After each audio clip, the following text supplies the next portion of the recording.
Great. Hello. Dzień dobry. So I'm Sarah-Ann Madi. I'm heading the trade mission at the Israeli embassy. And I'm here to tell you a little bit about the Israeli innovation ecosystem, what makes it unique, and almost 10% of the workforce is the high-tech, which I mentioned before is responsible for 13% of the GDP. I'll let you enjoy the numbers, but I will jump forward just to speak a little bit about why Israel has these amazing figures and is a leader in innovation globally. We have unicorns in Israel, which, if you look at the general number of citizens in Israel, is quite remarkable. And I don't know if you know the graph where we start from R&D and then we go to growth, and in between there is the death valley, which means that this is the most important stage of how a startup can either become a failure or a huge success. And having 33 unicorns in Israel, tiny little dot on the map, as I said, 15 times smaller than Poland, signifies that during this Death Valley process or stage, there is a lot of support of the government, but also of the whole ecosystem in Israel. So if we look at the ecosystem in Israel, I would describe it as a triangle. So you have the government on top, you have the academia on the right side, and we have the private sector on the left side. But if I talk about the government, I want to include the army service, because eventually the mentality of Israelis is also affected by the fact that most of men and most of women also serve for 2 to 3 years after they're 18. And I think what it does is that it sets a mentality of how you look at obstacles, and then you still try to find a solution, and you don't say, okay, I give up. That's, this solution didn't work, that's it, I'm not moving forward. But you keep always trying to think of a creative way to find this solution, and if it doesn't work in the beginning, perfect, that's another opportunity for success, because then you learn what you need to do better to succeed the next time. And I mentioned it as a triangle because I think eventually the cooperation between the three of them is what makes Israel so, let's say, leading in the global arena, but also so well harmonized between all the sectors of the country. Because eventually, if the government does not speak with the private sector to better understand the needs or the ideas or what is currently the trend that needs to be followed, then you have nothing, basically. And what the government does is that it also provides the money that the private sector needs.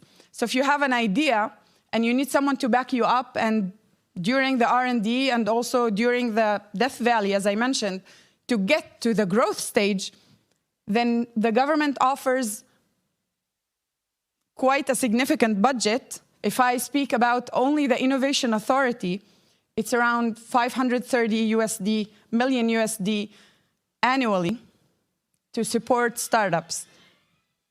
And then supporting them can help them get to the growth stage and also develop 2 other ideas. So I mentioned earlier about the triangle of government, academia, and the private sector. But there's also one thing that I think is missing of a different ecosystem, innovation ecosystems around the world. You probably heard it, the Israeli chutzpah, but let me say it in plain English.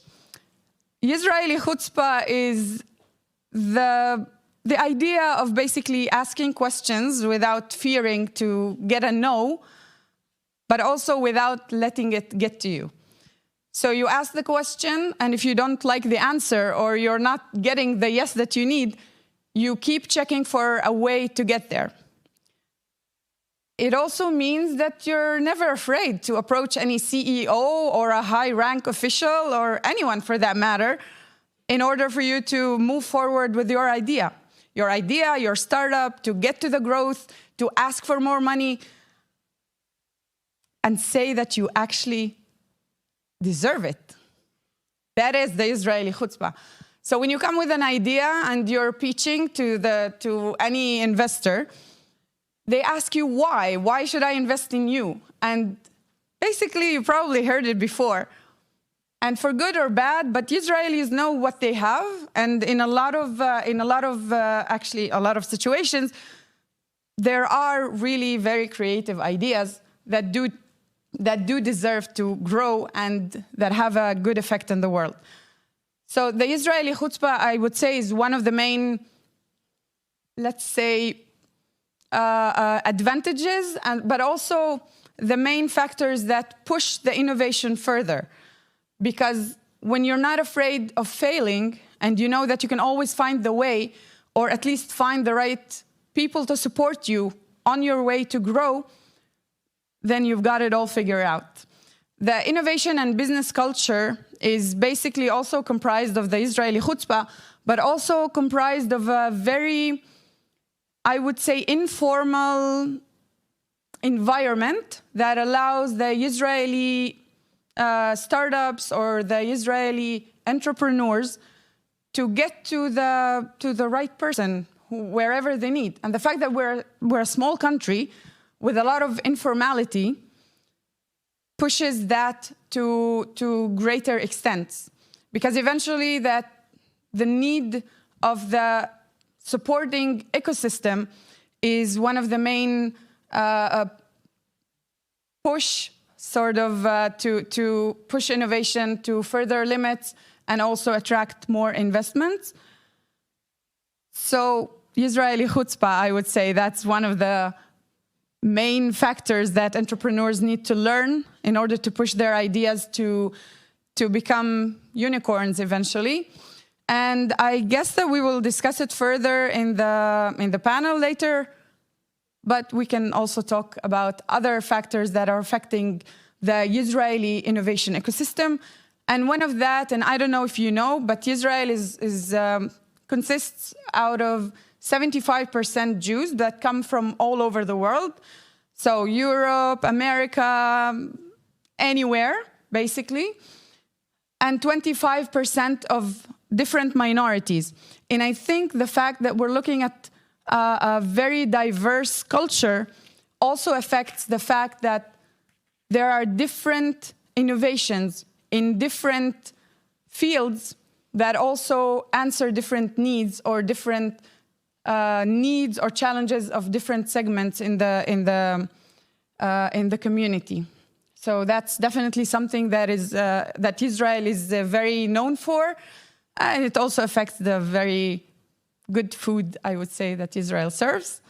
And I'm not going to go through the different sectors, but if you're interested in that, please contact me afterwards.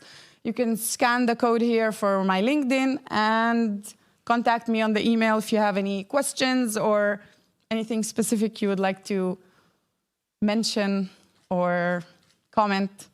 Thank you very much. Thank you.